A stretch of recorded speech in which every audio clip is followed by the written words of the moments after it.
आपके भी मन में सवाल आया होगा कि धरती पर इंसान कब आए, कहां से आए और हम दिखने में कैसे थे और इनका विकास किस तरह हुआ। आधुनिक मानव बनने में इंसान किन किन चरणों से गुजरा, आए आज देखते हैं। इस वीडियो में आज से करोड़ों साल पहले डायनासोर ने पूरी धरती पर कब्जा कर रखा था। उनके आगे सभी जीव जंतु कमजोर थे और छुपे हुए रहते थे, और उन्हीं छुपे हुए जीवों की तरह उस समय स्तनधारी जीव भी किसी तरह अपना जीवन व्यतीत कर रहे थे। उस समय स्तनधारी जीव बहुत ही छोटे और न्यूनतम आकार के होते थे, जिस वजह से ज्यादा समय भूमिगत इलाके में ही बिताया करते थे। धरती पर डायनासोर का अस्तित्व कहीं ना कहीं बाकी सभी जीवों के लिए अन्याय साबित हो रहा था, और इसी अन्याय को अंतरिक्ष की दिशा से एक ऐसा जवाब आया जिसने एस्टेरॉयड के रूप में धरती से टकराकर एक ऐसे अकल्पनीय मंजर को जन्म दिया जिसके बारे में कभी किसी ने सोचा भी नहीं होगा। आज से तकरीबन 65 मिलियन साल पहले एस्टेरॉयड के कारण धरती पर एक भीषण विस्फोट हुआ, और उस विस्फोट के कारण इतनी तीव्र ऊर्जा उत्पन्न हुई कि जिसे धरती पर कभी किसी ने एक्सपीरियंस नहीं किया था। इस ऊर्जा से बचने के लिए छोटे और स्तनधारी जीव तो हमेशा की तरह जमीन के अंदर घुस गए और धरती के अंदर ही छोटे छोटे कीड़े मकोड़ों को अपना भोजन बनाकर जीवित बच गए। लेकिन डायनासोर के लिए उनका विशालकाय शरीर ही उनके लिए मौत का कारण बन गया। रेडिएशन और एनर्जी के डायरेक्ट संपर्क में आने से सभी डायनासोर की प्रजाति का अंत हो गया। एस्टेरॉयड के टकराने से धरती पर खतरनाक रेडिएशन फैल रही थी, जिससे मानो समस्त संसार में प्रलय आ गया था। आसमान में धूल की मोटी परत जमने से सूर्य मानो अस्त सा हो गया और चारों ओर अंधेरा सा छा गया।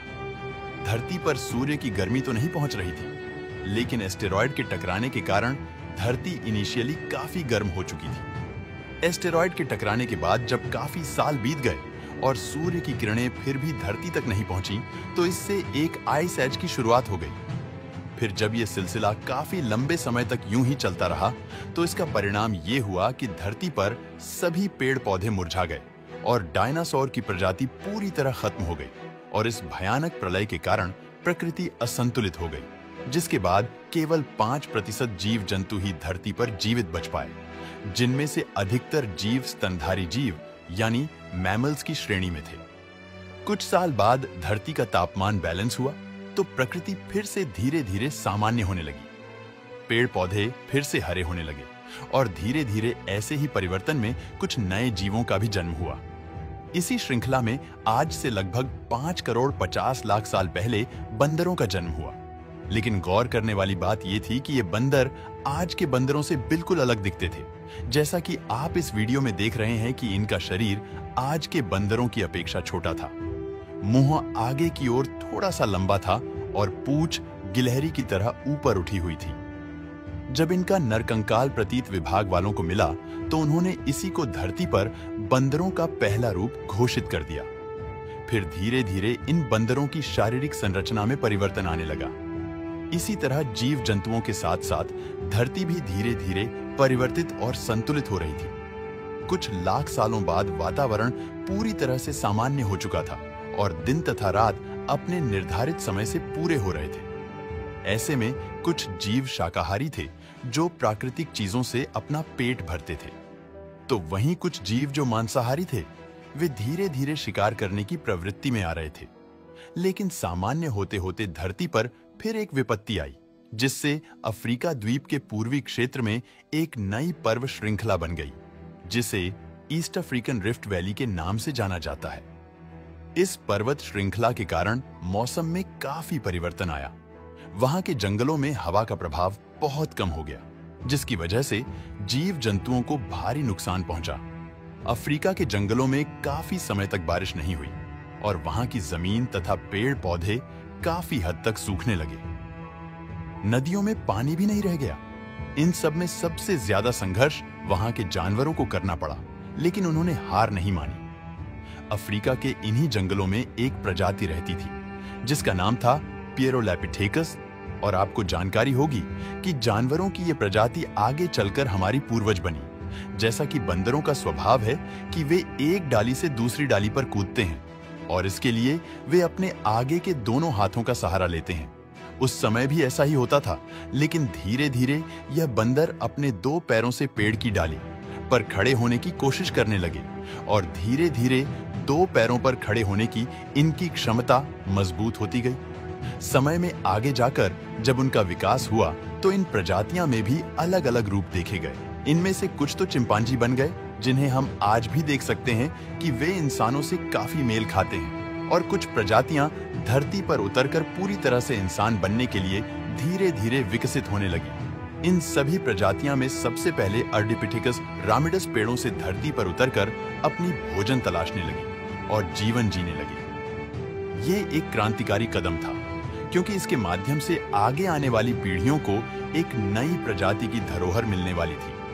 अब तक के में आई हुई सभी प्रजातियां में से अर्डिपिथेकस रामिडस ने अपना विकास सबसे अधिक तीव्रता से किया, जिसके अंतर्गत इस प्रजाति के जीवों ने धीरे धीरे महज कुछ ही सालों में अफ्रीका के सभी क्षेत्रों में अपने समुदाय को फैला लिया।